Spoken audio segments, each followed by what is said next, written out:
Well, thank you. I I have to say, many of you on this council probably heard me before saying, no, I'm not applying for mayor.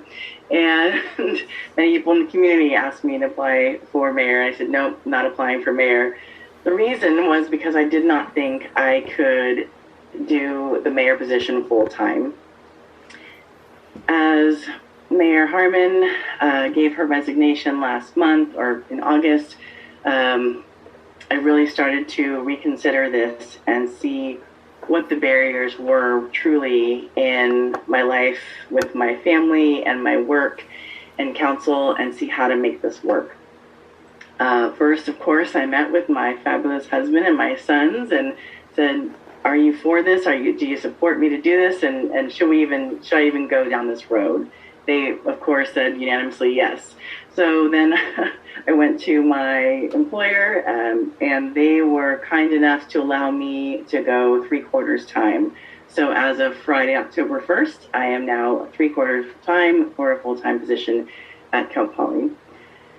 I tell you all of that because now that gave me the ability to actually truly consider this next role as mayor. I met with quite a few people in the community, leaders that I truly appreciate and admire their dedication to this community, and sought out their advice and said, what do you see happening in this role, in this community? What are your concerns, your doubts? And truly I heard two things. One is this community, we've had a lot. Social and racial awakening, a pandemic which hasn't happened for 100 years. We need to heal. We need to figure out how to find a sustainable and inclusive way to move forward. And number two was that we need the reassurance that all of the hard work that has been done will not be forgotten, that we're going to be able to move forward and not change the entire process. Well, obviously, of the candidates, I happen to be unique as I have been on the city council and understand the process and understand the hard work that we've done since fall of 2020 till June of this year. We listened to countless hours of public comment, budget meetings on Zoom, received many, many emails and public comment, for the HUD budget hearing, but also through the city council. And of course, I'm sure all of you also in the middle of grocery stores and wherever you were stopped and told their thoughts about where we should be going as a community going forward. So with all of that, I could take 5 minutes, but I really feel that I want to yield my time. I know we have major city goals that we want to move forward, and we have work programs from the staff that have been thoughtful and will help us be able to actually make our dreams of San Luis Obispo come true. I'm looking forward to being able to implement the major city goals with you. And I've done my homework. I'd be honored to serve with you as mayor, and I hope I will have your vote tonight for the appointment to become mayor this evening. If you have any questions, I look forward to the question time later. Thank you. Thank you, Vice Mayor Stewart. And now, City Clerk, if you can make sure that Mr. Specht is set up to do his presentation, and then call his name when you think that's ready.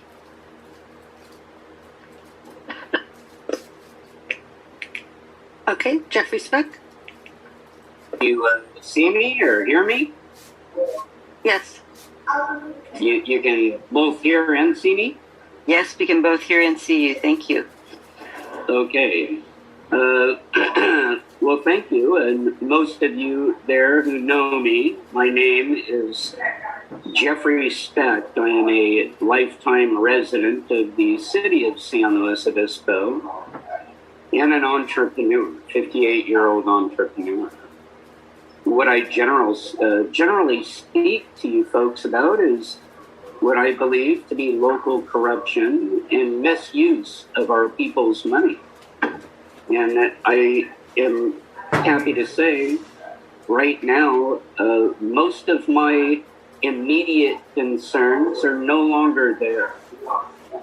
And I would also like to thank Madam Mayor Erica Stewart. Her and I both share something very, very much in common. And we both believe the single most important thing to these meetings is the voice and will of the people. And Erica, thank you so much for sharing that with me. Now, that being said, if appointed mayor by you folks, my first line of business is I am incredibly concerned with the fact that police body cams are still not being released when asked for without delay, both from attorneys as well as media. And I would like to put it on the agenda to, whatever it takes, make it part of policy, vote to make it part of policy, to bring accountability to we the people, our community. So without delay, these body cams are handed over. Also, number two, it is a very big concern of mine to the chronic homeless problem that we see day in and day out. Many of these folks are mentally ill and veterans, and we need to act now. There's been a lot of talk for years. The snowball, folks, is getting bigger, and it is important to act now. I have a solution, and it would have to do with not costing the city 10 cents, having private organizations which would replace these people and give them a sense of dignity, house them, and give them showers in a safe place for their families. I have also, it is very serious what we're watching happen. Number three, our local businesses here, our mom and pop stores, have been shutting down left and right, and it's very important for us to support our local businesses. In fact, I'm live streaming from the Petra Cafe as we speak, and they have great Mediterranean food. And I urge, if you haven't tried it, give them a chance. They're really great. We need to support our local businesses, like I say. Do everything we can for this. Recycling is a horrible thing, folks. We can't get rid of it. I have a solution that wouldn't cost the city or anyone 10 cents.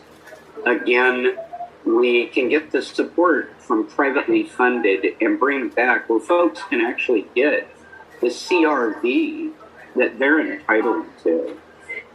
And last, I'll try to be short, is just unreal. And I understand this is a tough nut for us to crack, but it's not going anywhere. That snowball is horrible. It's getting worse. And we need to try to bark at CalPERS, let us back out without violations that will bankrupt us, or have them rehabilitate and work with us. In closing, I would like to say you have an all-woman and pretty democratic and progressive council as it is.